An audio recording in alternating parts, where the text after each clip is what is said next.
Hari Kamis ini, Polres Metro Jakarta Selatan menjadwalkan pemanggilan terhadap Chika Chandrika yang pada saat kasus dugaan pengeroyokan yang dilakukan oleh putra Siregar dan Riko ternyata ada di lokasi kejadian.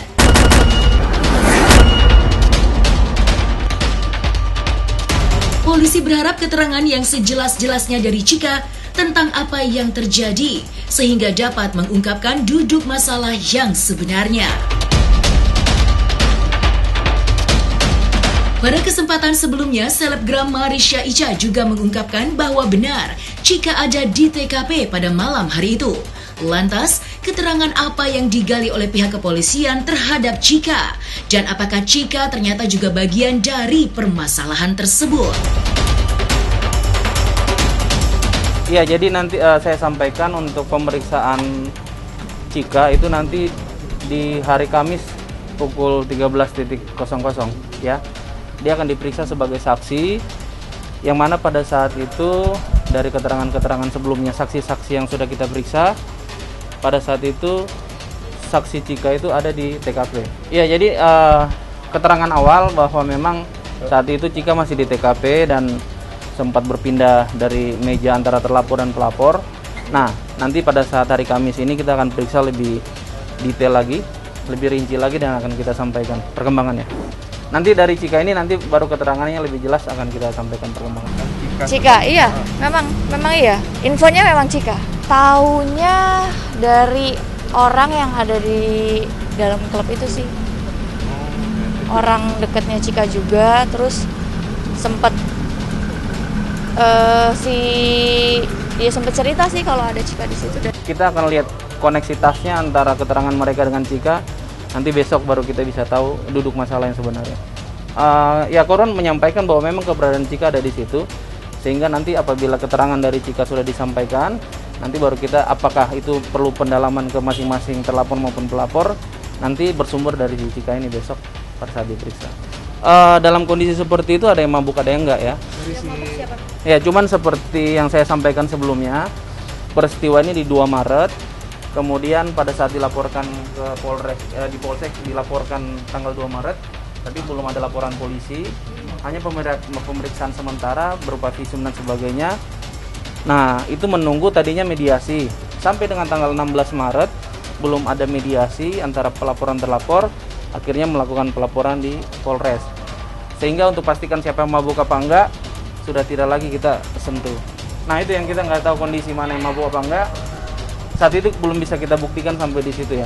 Kalau cuma menyampaikan keterangan antara kedua belah pihak juga tidak terlalu detail sampai ke sana. Nah, kita akan lihat rangkaian itu. Apakah dia bagian dari permasalahan itu, maka itu akan kita tindak lanjuti.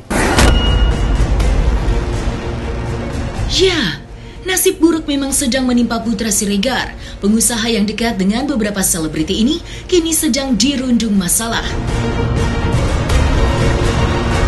Meringkuk dalam sel tahanan Polres Metro Jakarta Selatan karena dugaan pengeroyokan merupakan cobaan yang berat buat pria yang biasa dipanggil papi oleh para sahabatnya ini. Apalagi dalam hitungan beberapa hari ke depan, seluruh umat muslim akan merayakan hari kemenangannya, yang tentu saja akan sangat dalam nilainya apabila bisa berkumpul dengan keluarga. Namun sepertinya lebaran tahun ini, putra Siregar masih harus merasakan dinginnya lantai tahanan tanpa didampingi oleh keluarga, karena pihak kepolisian memperpanjang masa penahanannya sampai selesai pemeriksaan kasus ini. Lantas, bagaimanakah kondisi putra Siregar kini? Dan akankah ada jalan damai yang mungkin bisa mengeluarkannya dari dinginnya dinding sel tahanan? Ya, masa penahanan kemarin udah kita perpanjang. Ya kan masa penahanan kan nanti sampai sebelum tanggal 10 nanti diperpanjang lagi. Oke, PS sampai dengan saat ini baik-baik aja, Riko juga demikian. Ya, korban sebagai pelapor. Jadi kondisi saat ini bagaimana kita lebih fokus kepada siapapun kondisi pelaporan terlapor, kita tidak menarik siapa dia, ini akan membias. Kita fokus kepada masalah dulu. Oke? Semua akan melangkah ke sana.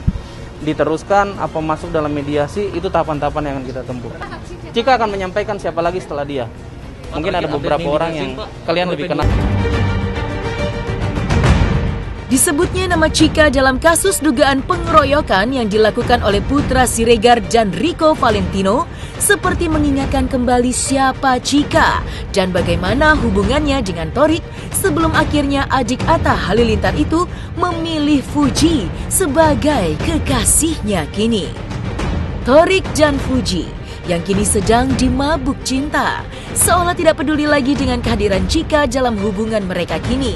Lantas, bagaimana Fuji dan Thorik menanggapi tentang disebutnya nama Cika dalam kasus Putra Siregar? Dan bagaimanakah Cika sendiri merespon semua cibiran yang mengarah kepadanya?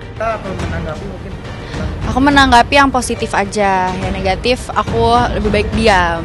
Yang positif buat aku terima, bakal aku resapi, aku baca gitu. Kadang aku respon juga teman-teman yang nge-DM aku gitu. Enggak, kadang karena nggak sesuai fakta. Tapi paling nyakitin kalau misalkan bawa-bawa keluarga aku. Kalau ngata-ngatainnya ke aku dan bukan fakta, aku biasa aja. Gitu. Oh enggak sih, karena aku dikelilingin sama orang baik yang semangatin aku, terutama keluarga aku gitu. Kak Fuji gimana Kak? Menyikapi berita yang beredar nih Kak tentang Cika Kak? Tanggapan Lesti yang disindir oleh pihak sebelah gimana nih Kak? Coba tanya Lesti. Coba tanya Kak Lesti. Masya Allah tegang. Banting lagi. Kapan nih Kak rencana mau ketemunya nih Kak? Banting habis Pak. Males ya? Itu Bang. Balesnya dengan Banting habis.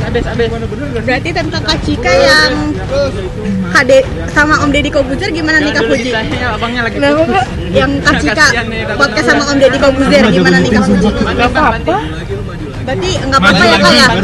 Apa Bang? Nggak apa-apa.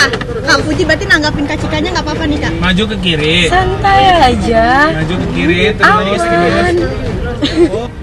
Enggak deh. Makasih. Kemarin kenapa lebaran? Iya, Bang. Sampai upload Instastory gitu kenapa sih, Bang? Soalnya nyenggol terus. Sebentar aja Bang. Senggol. Jadi mulai gerak gitu nggak sih, Bang ya? Iya, aku marah. Bang, pujinya, Bang. Makasih ya mas-mas wartawanku. Ya, tapi gimana itu tanggapannya dong sedikit? Udah itu doang tanggapannya tadi barusan. Tapi masih ada kontak-kontak gitu nggak sih, Bang? Tapi ada Masih kontak-kontak nggak, Bang? Ya di Instagram tadi udah tanggapannya itu. iya, tapi kan benar adanya pihak ketiga dan akibat misalnya hubungan kalian berdua bertiga Bisa tidak kayak perceraian.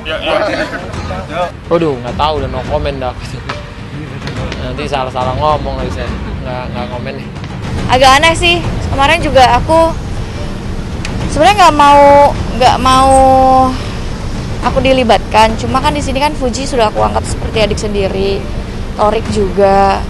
Terus Thorik Fuji disentil-sentil terus.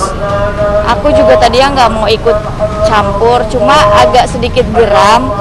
Kenapa anak itu udah diem, Fuji, Thorik, tapi malah disentil-sentil terus. Padahal kan sebenarnya pada saat Thorik dengan Fuji sudah tidak berhubungan dengan Cika, dan Thorik sama Cika putus bukan karena kesalahannya Thorik, dan Cika sudah diberikan kesempatan berkali-kali dimaafkan dengan kesalahan yang lumayan super fatal. Thorik maafin, Thorik kan udah sabar banget. Akhirnya mereka udah putus sama Fuji. Seharusnya kan fine aja, tapi kenapa disentil-sentil terus gitu loh. Dan Thorik sama Fuji kan bukan tipe orang yang klarifikasi, speak up, dia cukup sabar. Tapi kan saya selaku orang terdekatnya kayak, kamu harus jelasin dong gitu. Karena kan jangan sampai nanti orang yang nggak paham taunya Thorik yang salah gitu.